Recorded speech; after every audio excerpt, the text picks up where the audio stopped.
दोस्तों नमस्कार, आप देख रहे हैं हेलो न्यूज वर्ल्ड सोच बेहतर कल की। हरियाणा के जिला रेवाड़ी की पुलिस ने कस्बा धारवेड़ा में जिला पलवल निवासी एक शातिर बदमाश को काबू किया है, जो कि उस गिरोह का सरगना था, जो कि एटीएम कार्ड बदलकर आपराधिक वारदातों को अंजाम देता था। इस शातिर पर जिला पलवल, रेवाड़ी और नूह में 20 मामले दर्ज बताए जाते हैं। जिला रेवाड़ी में ये 15 वारदातों को अंजाम दे चुका है। प्रेस वार्ता के दौरान डीएसपी रविंद्र ने क्या कहा, आप देखिए हमारी ये रिपोर्ट। आप देखते रहिए हेलो न्यूज वर्ल्ड सोच बेहतर कल की। नई खबर के साथ फिर होगी मुलाकात, तब तक दीजिए दिनेश विद्यार्थी को इजाजत। 2019 में नमस्कार। मनोज नामक एक युवक जो कि धारवाड़ का रहने वाला है, उसने एक शिकायत दी कि उसने पीएनबी बैंक में वो पैसे निकलवाने गया था, जहां पे एक नामालूम व्यक्ति ने उसका एटीएम कार्ड बदलकर वहां से पैसे पहले तो एटीएम बदला और फिर पैसे निकलवा लिए। उसमें हमने शिकायत लेते हुए मुकदमा दर्ज किया, जो कि हमने एटीएम बदलकर फ्रॉड करने बारे 379/420 में मुकदमा दर्ज किया। अब लगभग 6 साल के बाद जो मुख्य आरोपी था, और जब हमने इससे पूछताछ की, मुख्य आरोपी साजिद उर्फ सज्जी है, जो कि बेसिकली पलवल का रहने वाला है। इससे जो पूरी कंप्लीट हमारी पूछताछ है उसमें निकल के आया लगभग 20 मुकदमे इसके ऊपर दर्ज हैं, और लगभग 3 मुकदमों में ये पीओ चल रहा था। और हमारे अगर धारवेड़ा की बात करें तो 5 मुकदमे हमारे सेक्टर 6 धारवेड़ा के, 2 मुकदमे हमारे धारवेड़ा पुलिस स्टेशन के, और रोडाई थाने का 1 मुकदमा ऐसा है जिसमें कि काफ़ी लंबे समय से भगोड़ा घोषित था।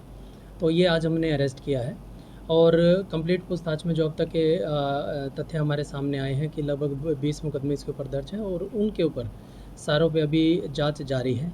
एक पूरी अच्छे तरह से इसकी पूछताछ की जा रही है, और आगे जो भी तथ्य होंगे आपको अवगत कराया जाएगा। सर, कहाँ ये युवक इतने दिनों से छुपा हुआ बैठा था और क्या ये कुछ कर रहा था? कोई देखिएगा, इनका 3 का ग्रुप था, 3 का गिरोह था ये। जो पहले हमने 2 जो मुख्य आरोपी थे उनको भी पकड़ा था, लेकिन मेंस जो सरगना था वो साजिद उर्फ सज्जी ही था, जो कि गिरोह बना के जो हमारे जो नेबरिंग डिस्ट्रिक्ट है जैसे पलवल और मेवात और गुड़गांव, इनमें जो भी हमारी वारदातें थे उनको अंजाम दे रहा था। आज हमने ये धारवेड़ा में किसी वारदात को करने के अंजाम में था ये, तो आज हमने धारवेड़ा से इसको अरेस्ट किया है। क्या कोई इससे अवैध हथियार भी मिले हैं? नहीं, एक्चुअली हथियार हमें कुछ नहीं मिला अभी इसे पूरी अच्छी तरह से पूछताछ अभी जारी है।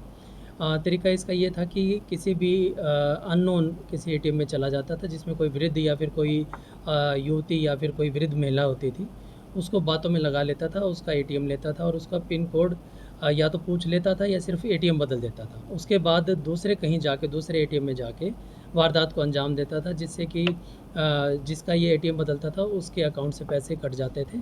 और लगभग 15 वारदात हैं ऐसी जो इसने रेवाड़ी में अंजाम दिया।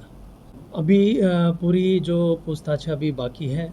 अभी पूरे अच्छी तरह से पूछताछ इससे की जाएगी। 2 दिन के हमने रिमांड पे लिया है। रिमांड के दौरान जो भी तथ्य आएंगे उसके बाद आपको इससे अवगत कराया जाएगा। साजिद इसी, जैसे मैंने आपको बताया कि गिरोह ही है इसका, यही धंधा करता है। इस पे काउ स्लॉटरिंग एक्ट के भी लगभग 5 मुकदमे दर्ज है, 2 307 के मुकदमे दर्ज हैं, और लगभग 11 के करीब जो मैंने बताया आपको एटीएम बदल के फ्रॉड करने के मुकदमे दर्ज हैं।